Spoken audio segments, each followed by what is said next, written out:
Cholesterol കുറയാൻ വേണ്ടിയിട്ട് എല്ലാ ദിവസവും മെഡിസിൻസ് കഴിക്കുന്ന ആളുകളുണ്ട്. അതുപോലെ തന്നെ അവരെന്ത് ചെയ്യും? അവർക്ക് ഇഷ്ടപ്പെട്ട എല്ലാ ഭക്ഷണവും കഴിക്കും. അതായത് ഡീപ്പ് ഫ്രൈ ഐറ്റംസും അമിതമായിട്ട് കൊഴുപ്പ് വരുന്നതും എല്ലാം അവർ കഴിക്കും. അങ്ങനെ ചെയ്യുകയാണെങ്കിൽ നിങ്ങൾക്ക് പെട്ടെന്ന് തന്നെ മെഡിസിൻസ് കുറച്ചുകൊണ്ട് വരാൻ സാധിക്കുമോ? ഇങ്ങനെ നിങ്ങൾ എല്ലാ ദിവസവും മെഡിസിൻസ് കഴിക്കുകയാണെങ്കിൽ നമ്മുടെ ബോഡിയിൽ ഒരുപാട് സൈഡ് എഫക്ട്സും വരുന്നുണ്ട്. ചെറു മത്സ്യങ്ങളൊക്കെ എല്ലാം തന്നെ കഴിക്കുക, മത്തി അയല പോലുള്ളതൊക്കെ എല്ലാം തന്നെ കഴിക്കുക. പിന്നെ നമുക്ക് കൊളസ്ട്രോൾ പെട്ടെന്ന് എങ്ങനെ കുറച്ചുകൊണ്ട് വരാൻ നോക്കുന്നത് ആളുകൾ കൂടുതലും പ്രിഫർ ചെയ്യുന്നത് ടിപ്പും കാര്യങ്ങളൊക്കെയാണ്. ഒട്ടുമിക്ക ആളുകളും ഈ ഒരു നെഞ്ചുവേദന വന്നിട്ട് പെട്ടെന്ന് ഹോസ്പിറ്റലിൽ എത്തിയതിന് ശേഷമായിരിക്കും മനസ്സിലാക്കുന്നുണ്ടാവുക കൊളസ്ട്രോൾ കൂടി, ബ്ലോക്കായി, സ്ട്രോക്ക് വന്നു, അല്ലെങ്കിൽ അറ്റാക്ക് വന്നു, ഇങ്ങനെയുള്ള കാര്യങ്ങളൊക്കെ. കൊളസ്ട്രോൾ കുറയാൻ വേണ്ടിയിട്ട് എല്ലാ ദിവസവും മെഡിസിൻസ് കഴിക്കുന്ന ആളുകളുണ്ട്. അതുപോലെ തന്നെ അവരെന്ത് ചെയ്യും? അവർക്ക് ഇഷ്ടപ്പെട്ട എല്ലാ ഭക്ഷണവും കഴിക്കും.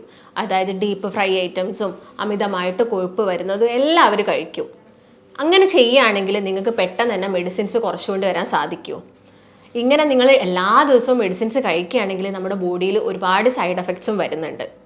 ഇപ്പോൾ കൊളസ്ട്രോൾ എന്ന് കേൾക്കുന്ന സമയത്ത് നമുക്ക് എല്ലാവർക്കും ഭയം തന്നെയാണ്. കാരണം നമുക്കറിയാം സ്ട്രോക്ക് വരും, അറ്റാക്ക് വരും, ഇങ്ങനെയുള്ള പ്രശ്നങ്ങളൊക്കെ നമ്മൾ കേട്ടിട്ടുണ്ട്. പക്ഷേ നമ്മുടെ ശരീരത്തിൽ ഒരു പരിധിയിൽ കുറഞ്ഞാൽ നമ്മുടെ ശരീരത്തിൽ വേറെ പ്രശ്നങ്ങളും ഇത് ഉണ്ടാക്കുന്നുണ്ട്. അതായത് കൊളസ്ട്രോൾ ഇപ്പം വല്ലാതെ കുറഞ്ഞു പോയാൽ നമ്മുടെ ബോഡിയിൽ പ്രോപ്പറായിട്ടുള്ളൊരു പ്രോട്ടീൻ സിന്തസിസും അല്ലെങ്കിൽ വിറ്റാമിൻ ഡിൻ്റെ കൺവേർഷനും അല്ലെങ്കിൽ ഹോർമോൺസ് ഉണ്ടാക്കാനും എല്ലാത്തിനും കൊളസ്ട്രോൾ വേണം. ഇത് കുറഞ്ഞു പോയാൽ ഈ പറഞ്ഞ ഫങ്ഷൻസ് ഒന്നും നമ്മുടെ ബോഡിയിൽ നടക്കുന്നില്ല. അപ്പോൾ നമ്മൾ എപ്പോഴും ഈ കൊളസ്ട്രോൾ ഒരു നോർമൽ ലെവലിൽ കൊണ്ടുപോകാൻ വേണ്ടിയിട്ട് നോക്കണം. അതായത് അല്ലെങ്കിൽ നിങ്ങളിപ്പോൾ ഒന്നും കഴിക്കുന്നില്ല, പട്ടിണി കിടക്കുകയാണ് കൊളസ്ട്രോൾ കുറയാൻ വേണ്ടിയിട്ട്. ഇങ്ങനെ ചെയ്താലും നമ്മുടെ ബോഡി തന്നെ എന്ത് ചെയ്യും? ഈ ഒരു കൊഴുപ്പിനെ ഉൽപ്പാദിപ്പിക്കും.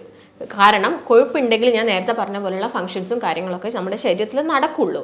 അപ്പം കൊളസ്ട്രോൾ എന്ന് പറയുന്നത് എപ്പോഴും അപകടകാരിയായിട്ടുള്ള ഒരാളല്ല, നമ്മുടെ ബോഡിക്ക് വേണ്ടതുമായിട്ടുള്ളൊരു കാര്യമാണ് കൊളസ്ട്രോൾ എന്ന് പറയുന്നത്. ഇപ്പോൾ കൊളസ്ട്രോളിൽ തന്നെ പല ഘടകങ്ങളും ഉണ്ട്. LDL ഉണ്ട്, HDL ഉണ്ട്, ട്രൈഗ്ലിസറൈഡ്സ് ഉണ്ട്, ഇതെല്ലാം നമ്മൾ കേട്ടിട്ടുണ്ട്. അപ്പോൾ LDL എന്ന് പറയുന്നത് എന്താണ്? ചീത്ത കൊളസ്ട്രോളാണ്. HDL എന്ന് പറയുന്നത് നല്ല കൊളസ്ട്രോളാണ്. അപ്പം എങ്ങനെയാണ് നമ്മുടെ ബോഡിയിലെ HDL കൊളസ്ട്രോൾ കൂട്ടേണ്ടത്? ഈ മാർഗ്ഗങ്ങളാണ് നമ്മൾ കൂടുതലായിട്ടും നോക്കേണ്ടത്. ഭക്ഷണത്തിലൂടെ നമ്മളിത് എങ്ങനെ കൊണ്ടുവരാം, അതുപോലെ തന്നെ എക്സസൈസും കാര്യങ്ങളൊക്കെ ചെയ്താൽ നമുക്ക് വളരെ ഈസി ആയിട്ട് എങ്ങനെ ഈ ഒരു LDL കൊളസ്ട്രോളിനെ കുറച്ചുകൊണ്ട് വരാം എന്നതിനെ കുറിച്ചിട്ടാണ് ഇന്നത്തെ വീഡിയോ. ഞാൻ ഡോക്ടർ ഭാഗ്യ, Q1B ഹെൽത്ത് കെയറിലെ ആയുർവേദ ഡോക്ടറാണ്.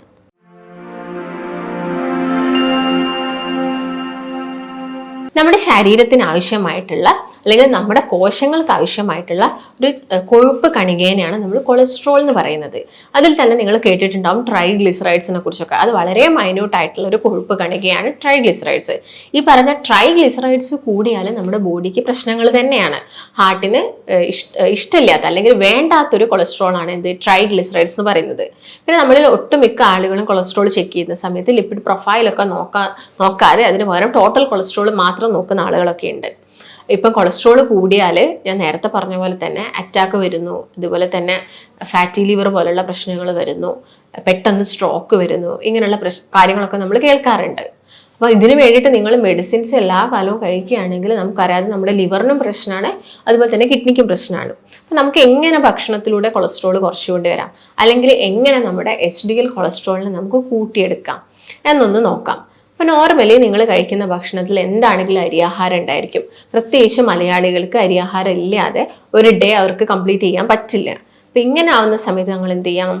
അരിയാഹാരത്തിൻ്റെ അമിതമായിട്ടുള്ള ഉപയോഗം ഒന്ന് കുറച്ചുകൊണ്ട് വരിക. അപ്പോൾ 3 നേരം അരിയാഹാരം കഴിക്കുന്ന ആളുകളാണെങ്കിൽ അത് ഒരു നേരത്തിലോട്ട് ചുരുക്കി കൊണ്ടുവരിക. എന്നിട്ട് ബാക്കിയുള്ള സമയത്ത് നമ്മുടെ ബോഡിക്ക് വേണ്ട എനർജിയും കാര്യങ്ങളും കൊടുക്കുന്ന ന്യൂട്രീഷ്യസ് ആയിട്ടുള്ള പ്രോട്ടീൻസും കാര്യങ്ങളൊക്കെ ഉൾപ്പെടുത്തുക. അപ്പം എല്ലാ ദിവസവും ഉച്ചയ്ക്ക് ഇപ്പം ചോറ് കഴിക്കുന്ന ആളുകളാണെങ്കിൽ നിങ്ങൾ ചോറിൻ്റെ അളവ് 1/3 ഭാഗം മാത്രമാക്കിയിട്ട് ബാക്കിയുള്ളത് എന്ത് ചെയ്യാം? കറികളും തോരനും അങ്ങനെയുള്ള പ്രോബയോട്ടിക്സ് ആയ തൈരോ മോരോ അങ്ങനെയുള്ള എന്തെങ്കിലുമൊക്കെ കാര്യങ്ങൾ ആഡ് ചെയ്യാൻ വേണ്ടിയിട്ട് നോക്കുക. ഇപ്പം രാവിലെ ആകുന്ന സമയത്ത് ഒട്ടുമിക്ക ആളുകൾക്കും ഇതുപോലെ തന്നെ ബ്രേക്ക്ഫാസ്റ്റിന് എന്തെങ്കിലും ദോശയോ ഇഡ്ഡലിയോ ഒക്കെ ആയിരിക്കും കൂടുതൽ താല്പര്യം ഉണ്ടാവുക. അത് നിങ്ങളൊന്ന് എന്ത് ചെയ്യുക? ഒന്നെങ്കിൽ ഒഴിവാക്കുക, അല്ലെങ്കിൽ കുറച്ചുകൊണ്ട് വരിക. ഒരു ഇഡ്ഡലിയൊക്കെ കഴിക്കുക, അല്ലെങ്കിൽ ഒരു ദോശ കഴിക്കുക. ഇതിൻ്റെ കൂടെ നിങ്ങൾ എന്ത് ചെയ്യാം? പ്രോട്ടീൻസ് ആഡ് ചെയ്യാം. നിങ്ങൾക്കിപ്പം പ്രോട്ടീൻസ് എന്ന് പറയുമ്പോൾ മുട്ട കഴിക്കാം, ഇല്ലെങ്കിൽ നേന്ത്രപ്പഴം ഇഷ്ടമുള്ള ആളുകളുണ്ടായിരിക്കും, ഡെയിലി നേന്ത്രപ്പഴം കഴിക്കുക. യാതൊരു പ്രശ്നവുമില്ല, നമ്മുടെ ബോഡിക്ക് എനർജി കിട്ടുകയും ചെയ്യും, കൊഴുപ്പ് അടിഞ്ഞു കൂടത്തുമില്ല. അതും നിങ്ങൾ എന്ത് ചെയ്യുക, രാവിലെ നിങ്ങളെ ഡയറ്റിൽ ഇൻക്ലൂഡ് ചെയ്യാൻ വേണ്ടിയിട്ട് നോക്കുക. പിന്നെ നമുക്ക് കൊഴുപ്പ് കുറയ്ക്കാൻ പറ്റുന്നതെന്ന് വെച്ചാൽ പാലും പഞ്ചസാരയും ഒന്നും ആഡ് ചെയ്യാതെ നിങ്ങൾ ചായ കുടിക്കുന്നുണ്ടെങ്കിൽ വലിയ പ്രശ്നമില്ല. ചായക്ക് പകരം കോഫിയൊക്കെ ആണെങ്കിൽ അത് കുറച്ചും കൂടി നമ്മുടെ അക്യുമുലേറ്റ് ചെയ്തിരിക്കുന്ന അല്ലെങ്കിൽ വന്ന് അടിഞ്ഞു കൂടി കിടക്കിയിരിക്കുന്ന കൊഴുപ്പിനെ കുറയ്ക്കാൻ വേണ്ടിയിട്ട് സഹായിക്കും. പിന്നെ നിങ്ങൾ ഉച്ചയ്ക്കൊക്കെ ചോറ് കഴിക്കുന്നുണ്ടെങ്കിൽ ഞാൻ നേരത്തെ പറഞ്ഞ പോലെ 1/3 ഭാഗം മാത്രം ചോറ് എടുക്കുക. ബാക്കിയുള്ളതെന്ന് പറയുന്നത് തോരനൊക്കെ ആണെങ്കിലും ഡീപ്പായിട്ട്, അതായത് ഇപ്പം എണ്ണയിൽ ഒരുപാട് സമയം വേവിച്ച് തോരൻ ഉണ്ടാക്കാതെ അത് കുറച്ച് വെള്ളത്തിലൊക്കെയാണ് വേവിക്കുന്നതെങ്കിൽ കുറച്ചും കൂടി നമ്മുടെ ശരീരത്തിന് നല്ലതായിരിക്കും. പിന്നെ നല്ല കൊളസ്ട്രോൾ കൂട്ടേണ്ട ഭക്ഷണങ്ങൾ നിങ്ങൾ അല്ലാതെ തന്നെ ആഡ് ചെയ്യണം. നല്ല കൊളസ്ട്രോൾ കൂട്ടാൻ നമുക്ക് omega-3 ഫാറ്റി ആസിഡ്സ് ഉള്ള ചെറു മത്സ്യങ്ങൾ കഴിക്കാം. അതുപോലെ തന്നെ നട്ട്സുകളാണെങ്കിലും നിങ്ങൾക്ക് ബദാം ഒക്കെ നന്നായിട്ട് കഴിക്കാം. കാഷ്യൂയുടെ ഉപയോഗം കുറച്ച് കുറയ്ക്കുക. കാഷ്യൂ കൂടുതലായിട്ട് എടുക്കുന്ന സമയത്ത് ചിലപ്പോൾ ട്രൈഗ്ലിസറൈഡ്സ് ഒക്കെ കൂടാനുള്ള ചാൻസസ് ഉണ്ട്. അപ്പോൾ നിങ്ങൾ ബദാം നന്നായിട്ട് എടുക്കുക. വാൾനട്ട് കഴിക്കുന്ന ആളുകളാണെങ്കിൽ അത് എടുക്കുക. ഇല്ലെങ്കിൽ നിലക്കടല, എല്ലാ ദിവസവും നിലക്കടല കഴിക്കാൻ വേണ്ടിയിട്ട് നോക്കുക. പിന്നെ വെർജിൻ കോക്കനട്ട് ഓയിലാണ് നമ്മൾ യൂസ് ചെയ്യുന്നതെങ്കിൽ അത് നിങ്ങൾ യൂസ് ചെയ്യുക. അത് നിങ്ങൾ ഓവറായിട്ട് ഹീറ്റ് ചെയ്യുന്നൊരു ശീലം ഉണ്ടെങ്കിൽ, ചില ആളുകൾ കുറേ സമയം നമ്മൾ വെളിച്ചെണ്ണ ഒഴിച്ച് അത് ഹീറ്റ് ചെയ്ത് അതിലോട്ട് ഫിഷ് ഇട്ടിട്ട് നന്നായിട്ട് ഡീപ്പ് ഫ്രൈ ചെയ്തിട്ട് നല്ലോണം കരിയിച്ച് കറുപ്പിച്ചിട്ടൊക്കെയാണ് പൊരിച്ചെടുക്കുന്നത്. അങ്ങനെയുള്ള ശീലമൊക്കെ കുറയ്ക്കുക. അതിന് പകരം എന്ത് ചെയ്യുക, ജസ്റ്റ് ഒന്ന് അത് ഗ്രില്ല് ചെയ്യുക. ഇപ്പോൾ ഫിഷൊക്കെ ഗ്രില്ല് ചെയ്യുന്ന സമയത്ത് കുറച്ചും കൂടി ഹെൽത്തിയാണ്. അല്ലെങ്കിൽ ചിക്കൻ ആണെങ്കിലും നിങ്ങൾ ഗ്രില്ല് ചെയ്ത് കഴിക്കുന്ന സമയത്ത് കുറച്ചും കൂടി ഹെൽത്തിയാണ്. ഡീപ്പ് ഫ്രൈ നിങ്ങൾ മാക്സിമം ഒഴിവാക്കുക. അല്ലെങ്കിൽ ജസ്റ്റ് ഒന്ന് ഷാലോ ഫ്രൈ ചെയ്തെടുത്തിട്ട് കഴിക്കുന്നത് കുറച്ചും കൂടി നല്ലത്. ആ ഒരു കാര്യം നിങ്ങളെ ഭക്ഷണത്തിൽ ഇൻക്ലൂഡ് ചെയ്യുക. പിന്നെ ഞാൻ നേരത്തെ പറഞ്ഞ പോലെ ചെറു മത്സ്യങ്ങളൊക്കെ എല്ലാം തന്നെ കഴിക്കുക. മത്തി അയല പോലുള്ളതൊക്കെ എല്ലാം തന്നെ കഴിക്കുക. പിന്നെ നമുക്ക് കൊളസ്ട്രോൾ പെട്ടെന്ന് എങ്ങനെ കുറച്ചുകൊണ്ട് വരാൻ നോക്കുന്നത് ആളുകൾ കൂടുതലും പ്രിഫർ ചെയ്യുന്നത് ടിപ്പും കാര്യങ്ങളൊക്കെയാണ്.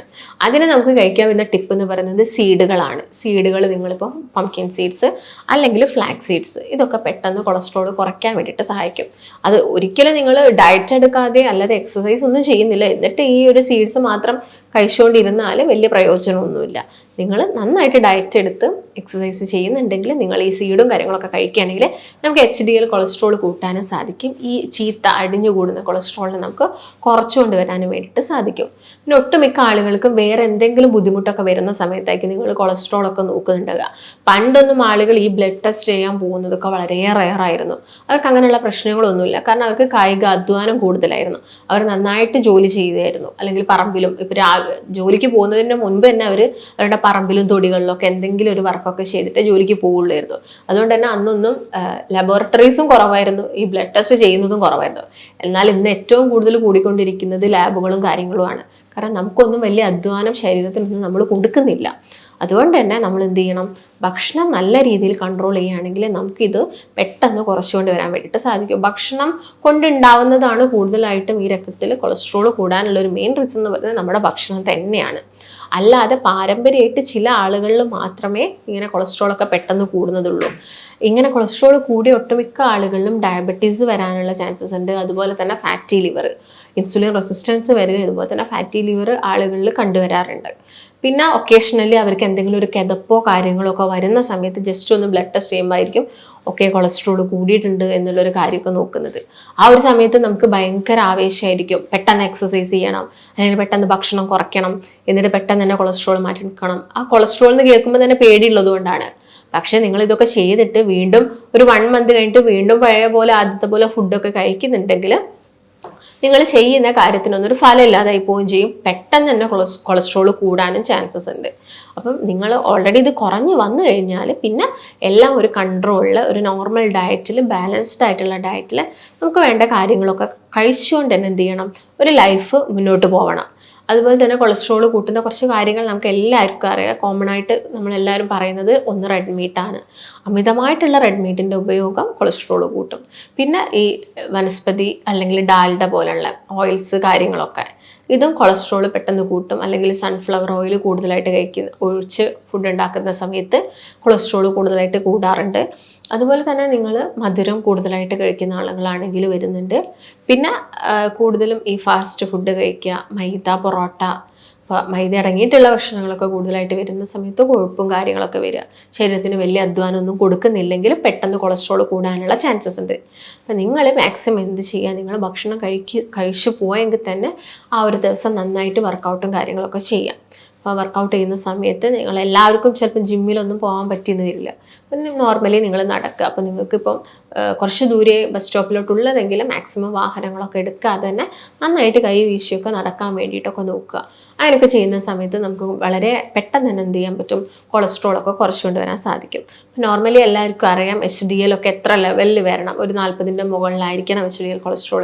അപ്പോൾ HDL കൊളസ്ട്രോൾ കൂട്ടുന്ന ഭക്ഷണം നോക്കുകയാണെങ്കിൽ പ്രത്യേകം നിങ്ങളത് എല്ലാ ദിവസവും കഴിക്കുകയാണെങ്കിൽ, ഇപ്പം ഒലീവ് ഓയിൽ ആഡ് ചെയ്ത് കഴിക്കുന്ന ആളുകൾ, അതുപോലെ തന്നെ അവക്കാഡോ നന്നായിട്ട് എടുക്കുന്ന സമയത്ത്, നിലക്കടല കഴിക്കുന്ന സമയത്ത്, ഇതൊക്കെ നമ്മുടെ ശരീരത്തിൽ നല്ല കൊളസ്ട്രോൾ കൂട്ടുന്ന കുറച്ച് ഭക്ഷണങ്ങളാണ്. പിന്നെ നിങ്ങളിപ്പം ചിക്കൻ കഴിച്ചതുകൊണ്ട് കൊളസ്ട്രോൾ പെട്ടെന്ന് കൂടുകയൊന്നുമില്ല. എല്ലാ ദിവസവും ചിക്കൻ കഴിക്കുന്നതൊക്കെ ഒഴിവാക്കിയിട്ട് എപ്പോഴെങ്കിലുമൊക്കെ ചിക്കനൊക്കെ എടുക്കുക. മുട്ട അതുപോലെ വലിയ പ്രശ്നക്കാരനല്ല. മുട്ട ഒരുപാട് ആളുകൾക്കുള്ള ഡൗട്ടാണ് കൊളസ്ട്രോൾ പെട്ടെന്ന് കൂടും എന്നുള്ളത്. മുട്ട കൊളസ്ട്രോൾ കൂട്ടില്ല. ഇതിൻ്റെ അകത്തുള്ളത് ലെസിത്തിൻ എന്ന് പറഞ്ഞൊരു ആൻറ്റി ഓക്സിഡൻറ്റ് എന്ത് ചെയ്യുന്നത്, HDL കൊളസ്ട്രോളാണ് കൂട്ടുന്നത്. അപ്പോൾ മുട്ട കഴിക്കുന്നതുകൊണ്ട് വലിയ പ്രശ്നമൊന്നുമില്ല. പാല് കുടിക്കുന്നതും വലിയ പ്രശ്നമുള്ള കാര്യമല്ല. എന്നാൽ ചില ആളുകൾക്ക് അലർജിയൊക്കെ വരുന്നതുകൊണ്ട് പാടയൊക്കെ നീക്കിയിട്ട് സ്കിംഡ് മിൽക്ക് യൂസ് ചെയ്യുന്നത് കുറച്ചും കൂടി നല്ലത്. അപ്പം ആ ഒരു കാര്യങ്ങളൊക്കെ നിങ്ങൾ ഭക്ഷണത്തിലൊക്കെ ഇൻക്ലൂഡ് ചെയ്യുക. ഞാൻ നേരത്തെ പറഞ്ഞ പോലെ എക്സസൈസ് എല്ലാ ദിവസവും ഫോളോ ചെയ്യുക. എന്നിട്ട് മാക്സിമം നിങ്ങൾ കഴിക്കുന്ന മെഡിസിൻസ് കുറച്ചുകൊണ്ട് വരാൻ വേണ്ടിയിട്ട് നോക്കുക. ഒട്ടുമിക്ക ആളുകളും ഈ ഒരു നെഞ്ചുവേദന വന്നിട്ട് പെട്ടെന്ന് ഹോസ്പിറ്റലിൽ എത്തിയതിന് ശേഷമായിരിക്കും മനസ്സിലാക്കുന്നുണ്ടാവുക കൊളസ്ട്രോൾ കൂടി, ബ്ലോക്കായി, സ്ട്രോക്ക് വന്നു, അല്ലെങ്കിൽ അറ്റാക്ക് വന്നു, ഇങ്ങനെയുള്ള കാര്യങ്ങളൊക്കെ. അപ്പം ഇത് നിങ്ങൾ ആദ്യം മനസ്സിലാക്കുക, അല്ലെങ്കിൽ ആദ്യം നിങ്ങൾക്ക് ഭക്ഷണം ഒക്കെ നന്നായിട്ട് നമുക്ക് തന്നെ മനസ്സിലാവും, ഓ ഞാൻ ഓവറായിട്ട് കഴിക്കുന്നുണ്ട്, ഞാനിപ്പോൾ ഈ ഒരു 1 വീക്കായിട്ട് വല്ലാതെ പുറത്തുനിന്ന് കഴിക്കുന്നുണ്ട്, അല്ലെങ്കിൽ വല്ലാതെ അമിതമായിട്ട് ചോറൊക്കെ 2-3 നേരം കഴിക്കുന്നുണ്ട്, നമുക്ക് തന്നെ മനസ്സിലാവുന്ന ഒരു സ്റ്റേജ് ഉണ്ടല്ലോ. അത് പെട്ടെന്ന് തന്നെ കുറയ്ക്കാൻ വേണ്ടിയിട്ടുള്ള മാർഗ്ഗങ്ങളൊക്കെ നോക്കുക. അതായത് എക്സസൈസ് ചെയ്തിട്ടും ഡയറ്റ് എടുത്തിട്ടൊക്കെ, അല്ലാതെ നിങ്ങൾ അനാവശ്യമായിട്ട് മെഡിസിൻസ് ഒക്കെ കഴിച്ചിട്ട് ഇങ്ങനെ കൊളസ്ട്രോളിന് മെഡിസിൻസ് എടുക്കുന്ന ആളുകൾ ചിലപ്പോൾ ഡയബറ്റീസ് പേഷ്യൻ്റ് ആയിരിക്കാം, അല്ലെങ്കിൽ അവർക്ക് BP ഉണ്ടായിരിക്കാം. അങ്ങനെ ഒരുപാട് മെഡിസിൻസ് ആയിരിക്കും, ചിലപ്പോൾ ഒരു ദിവസം 6-10 മെഡിസിൻസ് ഒക്കെ കഴിക്കുന്ന ആളുകളുണ്ടായിരിക്കും. അത് നമുക്ക് പെട്ടെന്ന് എന്ത് ചെയ്യാം, മാറ്റിയെടുക്കാൻ വേണ്ടിയിട്ടുള്ള മെത്തേഡ്സും കാര്യങ്ങളൊക്കെയാണ് ഞാൻ ഈ പറഞ്ഞ ഡയറ്റും ഭക്ഷണത്തിൽ ശ്രദ്ധിക്കേണ്ട കുറച്ച് കാര്യങ്ങളൊക്കെ. അപ്പോൾ അത് നിങ്ങൾ കറക്റ്റായിട്ട് ഫോളോ ചെയ്യുകയാണെങ്കിൽ നമുക്ക് ഈസി ആയിട്ട് തന്നെ എന്ത് ചെയ്യാൻ പറ്റും, കൊളസ്ട്രോളൊക്കെ കുറച്ചുകൊണ്ട് വരാൻ വേണ്ടിയിട്ട് സാധിക്കും. അതുപോലെ തന്നെ ഒട്ടുമിക്ക ആളുകളും ചെയ്യുന്നതാണ് ടിപ്പ് മാത്രം ഫോളോ ചെയ്യുന്നത്. അപ്പോൾ ടിപ്പ് മാത്രം ഫോളോ ചെയ്താലൊന്നും നമ്മുടെ ശരീരത്തിലുള്ള കൊളസ്ട്രോളൊന്നും പെട്ടെന്നൊന്നും നമുക്ക് കുറച്ചുകൊണ്ട് വരാൻ സാധിക്കില്ല. പെട്ടെന്ന് കൊളസ്ട്രോൾ കുറച്ചിട്ടില്ലെങ്കിലും ഞാൻ നേരത്തെ പറഞ്ഞ പോലെയുള്ള ബുദ്ധിമുട്ടുകളും ഉണ്ടാകുന്നുണ്ട്. അപ്പോൾ ഇക്കാര്യങ്ങളൊക്കെ നിങ്ങൾ പ്രത്യേകം ശ്രദ്ധിക്കുക. അപ്പോൾ നിങ്ങളിപ്പം ഇതിന് വേണ്ടിയിട്ടൊരു ഡയറ്റ് എടുക്കാൻ നോക്കുന്ന ആളുകളൊക്കെ ആണെങ്കിൽ, നിങ്ങൾക്ക് ഇതിനെക്കുറിച്ച് കൂടുതൽ അറിയാനൊക്കെ ആഗ്രഹമൊക്കെ ഉണ്ടെങ്കിൽ നമ്മുടെ ക്ലിനിക്കിലൊക്കെ ആണെങ്കിൽ നമ്മൾ പ്രോപ്പറായിട്ടുള്ള ഡയറ്റും കാര്യങ്ങളും ഡയറ്റീഷ്യനും ഒക്കെ നമ്മൾ പ്രൊവൈഡ് ചെയ്യുന്നുണ്ട്. അപ്പോൾ നിങ്ങൾക്ക് ഇതിനെക്കുറിച്ചുള്ള സംശയങ്ങളും കാര്യങ്ങളൊക്കെ ഉണ്ടെങ്കിൽ എന്ത് ചെയ്യുക, നിങ്ങൾ താഴെ കാണുന്ന നമ്പറിൽ കോൺടാക്റ്റ് ചെയ്യുക. നമുക്ക് മറ്റൊരു നല്ല ഹെൽത്ത് ടോപ്പിക്കുമായിട്ട് വീണ്ടും കാണാം. നന്ദി.